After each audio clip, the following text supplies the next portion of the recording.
La zone euro est un tournant critique. Entre tensions sociales, ralentissement économique et perte de crédibilité politique, l'avenir de l'Union européenne semble de plus en plus se dessiner en pointillé. Et comme vous êtes nombreux à être concernés par ce sujet, puisque la plupart des personnes qui me suivent sont dans la zone euro, il est crucial de comprendre ce qui se passe pour ajuster vos stratégies d'investissement et pour protéger vos finances. Alors restez bien jusqu'à la fin, je vais vous expliquer pourquoi la zone euro est en danger et qu'est-ce que vous pouvez faire pour en tirer profit. Le but initial de la zone euro, c'était d'approfondir l'intégration économique et politique entre les États membres de l'Union européenne. En l'occurrence, l'idée de faire une monnaie unique, c'était premièrement de faciliter les échanges entre les pays en éliminant les fluctuations de change et donc de renforcer la stabilité monétaire, et deuxièmement de réduire les disparités politiques entre les différents pays, troisièmement et surtout de renforcer le poids de l'Europe sur la scène internationale. Toutes ces idées étaient en soi légitimes,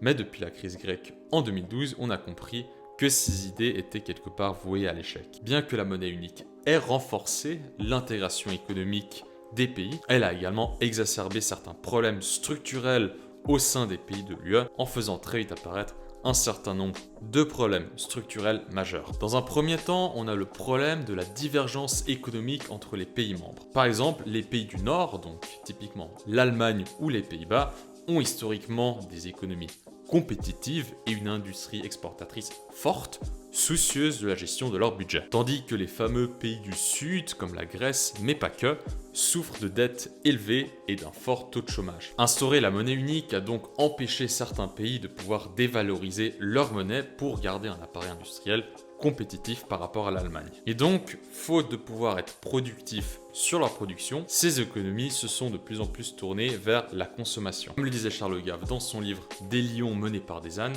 l'euro va créer trop d'usines en Allemagne, trop de maisons en Espagne et trop de fonctionnaires en France. Et il avait raison. L'Espagne, par exemple, ayant réfléchi à ses qualités, disons, naturelles, du soleil, de la bonne nourriture, pas cher, du bon vin, pas cher, de nombreux monuments historiques, de très grands clubs de foot, l'Espagne s'est donc dit de davantage mettre l'accent sur son industrie, entre guillemets, touristique. Et ça a marché. Sauf que le problème, c'est que pour lancer cette industrie, il a fallu construire énormément. Et donc, le gouvernement qui était en place en 1996 a décidé de rendre tous les terrains constructibles. On avait une grosse demande immobilière en Espagne et on s'est donc mis énormément à construire. Si bien que la bulle immobilière en Espagne a finalement éclaté 4 années plus tard, en 1999, et en 2008, presque 10 ans plus tard, on avait encore un taux de vacants de 28%. Donc un pays entier sur lequel quasiment un tiers du parc immobilier est complètement inhabité. Et tout ça à cause d'une monnaie avec laquelle l'Espagne n'avait aucune chance d'être compétitive sur le plan de la production, mais qui a aussi fait bénéficier l'Espagne d'une monnaie beaucoup plus forte que ce qu'elle devait avoir. En ce qui concerne la France, son péché mignon, c'est les dépenses gouvernementales. On le voit très bien avec cette liste longue comme le bras d'associations étatiques en France que j'ai tirée de la dernière vidéo de Grand Angle. Par exemple, l'IFCE, l'institution française du cheval et de l'équitation, ça m'a l'air somme toute d'être relativement le cadet des soucis des Français. Aujourd'hui, le ratio dette sur PIB en France est de 112%. Et a littéralement explosé sur ces 40 dernières années. Ce qui veut dire que si la France paye en moyenne 1% d'intérêt sur ses dettes, le pays doit être en croissance de 1,12% pour simplement pouvoir payer les intérêts de sa dette. Et aujourd'hui, le simple paiement de ces intérêts mange déjà 11% du budget de la France. C'est en 2012 qu'on a commencé à voir apparaître les premières fissures de ce système européen unique. Les fameux pays du Sud comme la Grèce, l'Italie et le Portugal avaient à ce moment-là déjà des niveaux d'endettement très élevés, donc souvent supérieur à 100% du PIB. L'appartenance à la zone euro leur permettait d'emprunter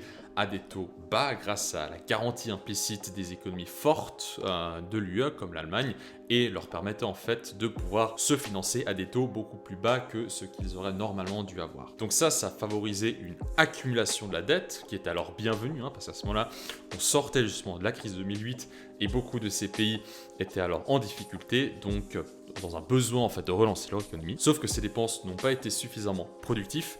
Et dans le cas de la Grèce, par exemple, on a atteint 13% de déficit budgétaire, donc bien au-dessus des 3% initialement autorisés par le traité de Maastricht. L'austérité imposée par les institutions européennes en échange de plans de sauvetage a entraîné une récession prolongée dans les pays concernés. La contagion s'est ensuite propager sur d'autres pays présentant des vulnérabilités similaires et le spread des taux de ces pays avec l'Allemagne a littéralement explosé. Les banques du Nord étaient lourdement exposées aux dettes des pays du Sud et donc ça a conduit aussi à des tensions politiques. Les pays du Nord reprochant aux pays du Sud leur gestion budgétaire, tandis que les pays du Sud critiquaient les politiques d'austérité imposées par les pays du Nord. Aujourd'hui, 12 ans plus tard, le Portugal a fait beaucoup de progrès sur la gestion de son budget, alors que la France est aujourd'hui le pire pays de la zone euro dans son déficit public par rapport au PIB. Et cerise sur le gâteau, la dette française à 10 ans est aujourd'hui perçue par le marché comme étant aussi risquée que la dette grecque à 10 ans. Et c'est ça qui est particulièrement problématique en ce moment. C'est qu'aujourd'hui, c'est les mastodontes de la zone euro qui sont dans une situation fragile et plus simplement les pays moins compétitifs de la zone. Aujourd'hui, il faut savoir que l'Allemagne, la France et l'Italie représentent à eux trois plus de 50% du PIB de l'Union européenne. Donc s'il devait y avoir un problème dans l'un de ces trois pays, le risque que l'ensemble du système implose est beaucoup plus probable que si c'était par exemple le 22e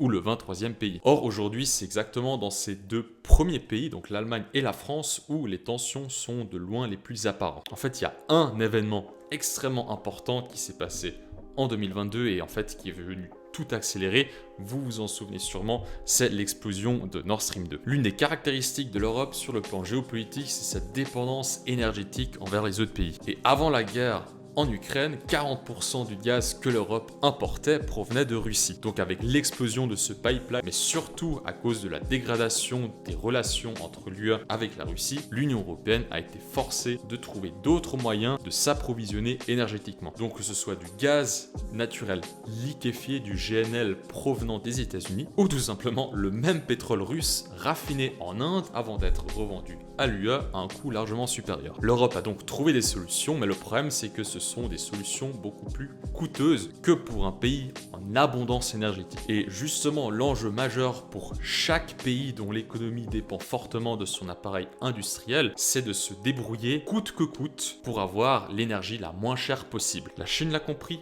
les US l'ont évidemment compris, le Japon l'a compris, l'Allemagne ne l'a visiblement pas compris. Et c'est aujourd'hui seulement que la pauvreté de ces décisions politiques commence à se faire sentir.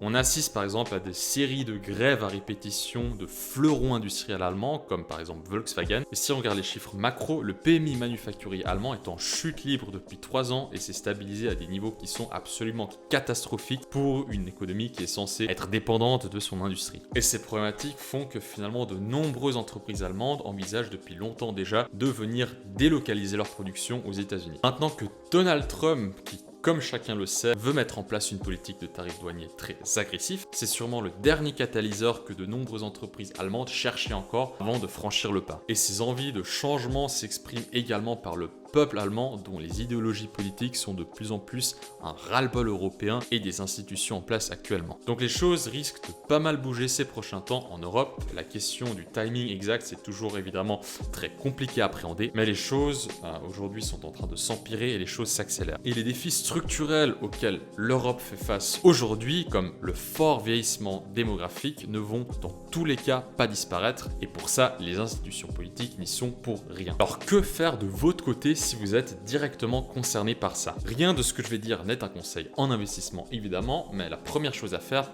peu importe votre profil de risque, c'est, comme le dit Olivier Delamarche notamment, c'est de sortir de l'euro. Trouver un moyen d'exposer vos excédents de liquidité à d'autres devises, des devises plus fortes, donc je pense notamment au dollar américain et au franc suisse. Le marché des forex est beaucoup moins volatile que d'autres classes d'actifs, donc si vous êtes énormément allergique au risque, déjà de faire ça, c'est déjà une très bonne chose. Ensuite, pour ceux qui aiment aller prendre un peu plus de risques, ce serait par exemple d'aller acheter de l'or, même si j'ai moi-même quelques problèmes personnellement avec l'or, je vous l'expliquerai dans une prochaine vidéo, mais dans tous les cas, ça va quand même être une solution pour vous beaucoup plus intéressante que simplement de détenir de l'euro. Toutes les monnaies fiat se dévaluent avec le temps parce qu'on a tous un peu les mêmes problèmes structurels.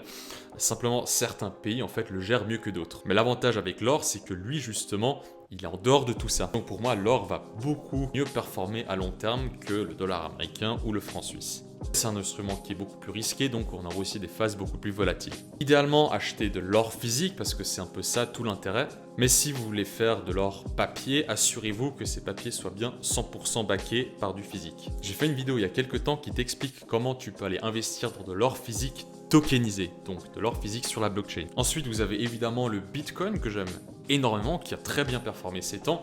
Ça par contre, ça va vous demander d'avoir un profil de risque quand même beaucoup plus agressif. Mais moi personnellement, pour moi, c'est essentiel d'en avoir au moins un petit peu dans son portefeuille, tout simplement parce que c'est vraiment un pari sur un système financier qui est complètement alternatif à celui qu'on connaît. Donc si vous avez par exemple deux systèmes financiers, donc ce qui est le cas, Bitcoin c'est un système financier complètement parallèle, et que l'un de ces deux systèmes explose, c'est quand même bien d'avoir au moins une orteille dans le deuxième système financier. Et niveau action, on a les marchés américains qui sont à des niveaux très... Je ne sais pas s'ils sont forcément très chers, mais très élevés. Mais pour moi, c'est quand même là où la plupart des liquidités vont continuer à affluer dans les prochaines années.